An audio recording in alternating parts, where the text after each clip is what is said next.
Only 3 rounds left in the PWR season and you can throw a blanket over the top 5 teams in the league. As the chances to book your place in the semi-finals dwindle, the pressure ramps up in round 16.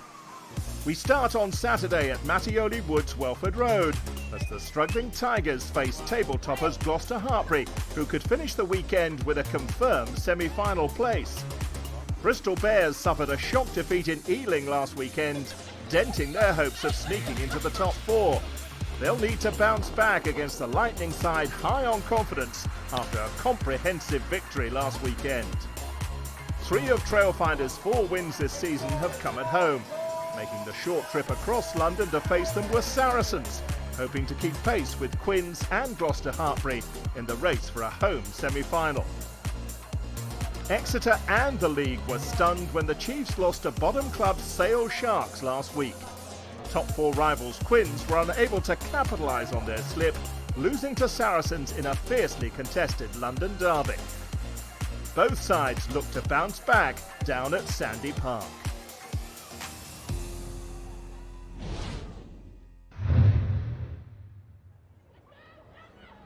Our weekend began with a tough assignment for Leicester Tigers at Mattioli Woods, Welford Road, a week after a heavy defeat by Lightning in the East Midlands derby.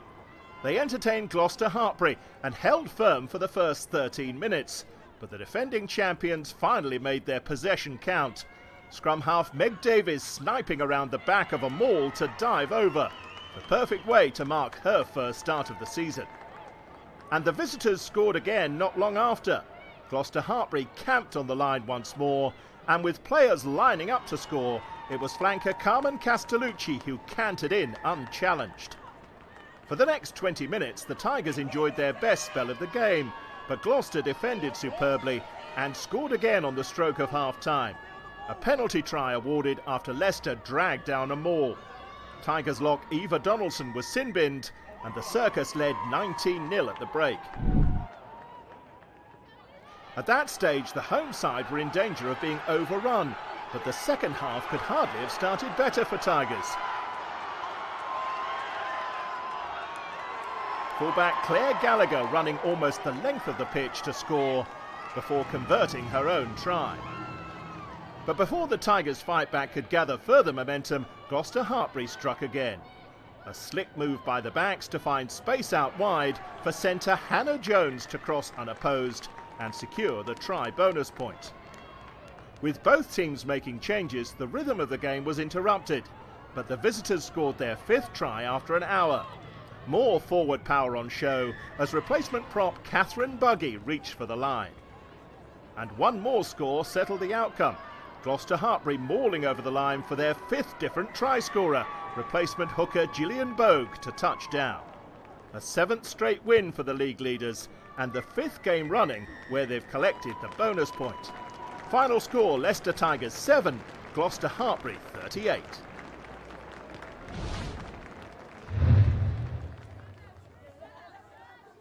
Next we head to Shaftesbury Park.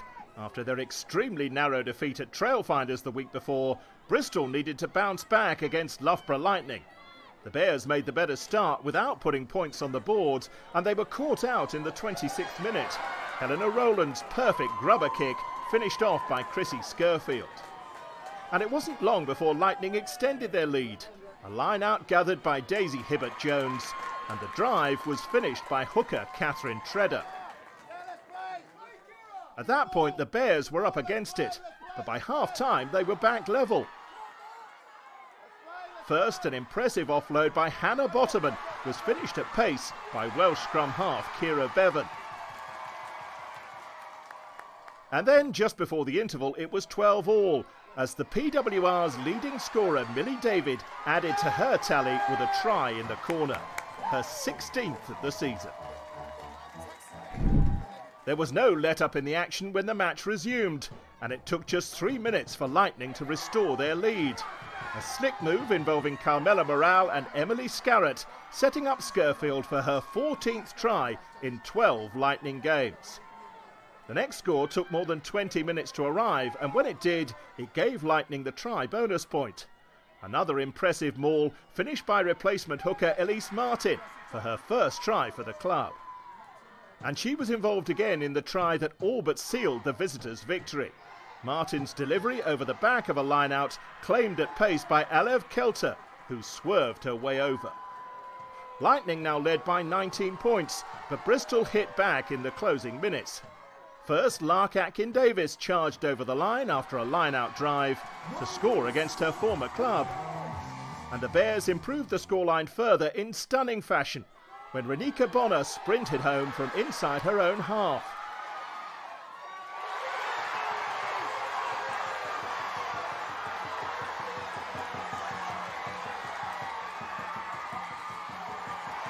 That gave them the try bonus point, and when they rewarded a penalty in the last minute of the game, Bristol had the chance to pick up the losing bonus too. But Bevan pushed the kick wide of the posts to complete a disappointing afternoon for the Bears as they slipped to a second successive defeat to put another dent in their playoff challenge. For Lightning, it was a fourth win in 6 games, and they surely won't want the season to end. Final score, Bristol Bears 22, Loughborough Lightning 31.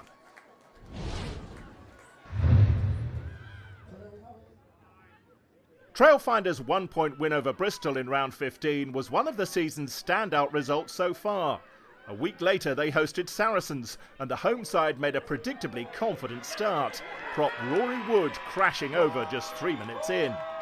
Sarries weren't short of self-belief themselves after inflicting Harlequins' first league defeat since October the week before, and they soon hit back in similar fashion. After a series of strong carries, it was flanker May Campbell who squeezed over the line. But after a strong first quarter from both packs, Trailfinders' backline delivered the game's next score. A superb looping pass from fullback Chloe Rolly, leaving Rosie Inman with the simplest of finishes, and the home side led again. Back came Sarries, setting up camp on the Trailfinders' line once more, until Poppy Cleal found a way through. After a successful conversion, the visitors led 14-12 at the break. The second half began in similar fashion to the first, with the home side on top, but they were caught out when Cleal superbly charged down a kick and offloaded to flanker Georgia Evans. No stopping her burst for the line, and Saracens had extended their lead. Trailfinders certainly weren't out of it, and the next 20 minutes saw both teams create chances, but it was the Saracens' defence that cracked. The hosts breaking into the 22 before spreading the ball out wide, where replacement centre Jess Cooksey produced a wonderful one-handed finish in the corner. That cut the Sarries' lead to just 2 points, but they had the answer in the closing stages. A series of pick and goes edged them within range before Campbell rolled the ball onto the line for her second try and her team's fourth for the try bonus point. If that score secured the win, Sarries didn't stop there. With the clock already in the red, one more superb line-out drive with the backs joining in carried Campbell over the line to complete her hat-trick. Another win on the road to tighten their grip on a playoff place. Yeah! Final score, Trailfinders 17, Saracens 31.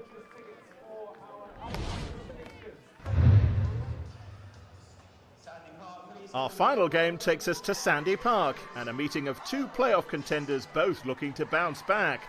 After the shock of last week's defeat by Sale, Exeter Chiefs entertained Harlequins, whose 10-match winning streak had been ended by Saracens. Commentary comes from Claire Thomas. And look at the numbers they have amassed down this touchline. Deutsch had support to her outside in the form of McDonald, but didn't give it. She carries instead. Picking and going is Rachel Johnson, who's been very well wrapped up by the towering figure of Caitlin Leaney. But where there is hope, there is a way. And Rogers is over for her 8th of the season.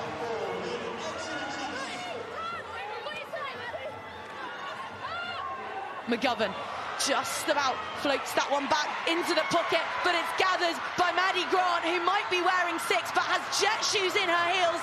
Buchanan will streak across the Devonian turf, but to no avail, because Maddie Grant is back row ambrosia, and you won't catch her from anywhere.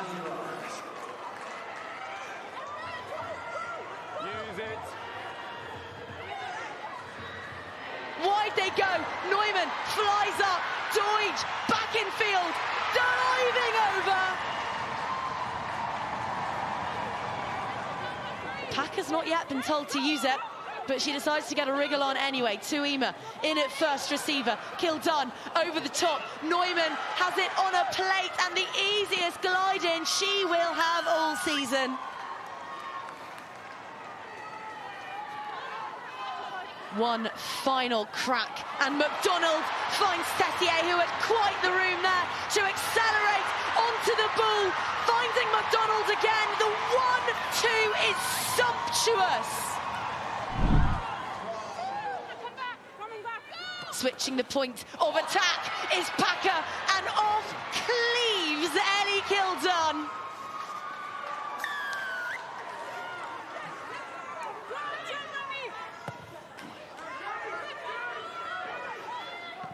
Packer heads skyward, and Tessier, who's had such an impact since arriving. Tackle there by McGovern, potentially off the ball. Pena kicks it onwards, dots it down. Oh my words! The former Barcelona flyer has bagged a bonus point for Harlequins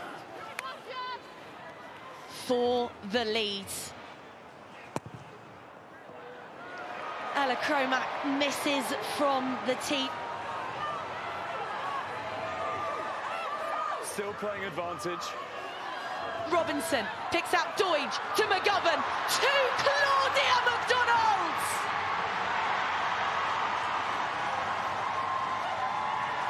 Exeter hit the front, that's the bonus point.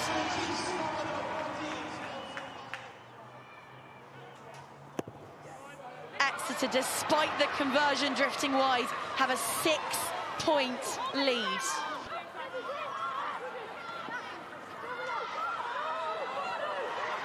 We've got turnover ball in the midfield. Leach thought about throwing the pass, but she's learnt her lesson there. Wisdom prevails, ball skittles out, Karis Phillips is upon it. Who wants it? Kildun with the swerve, the fix. Oh my goodness me!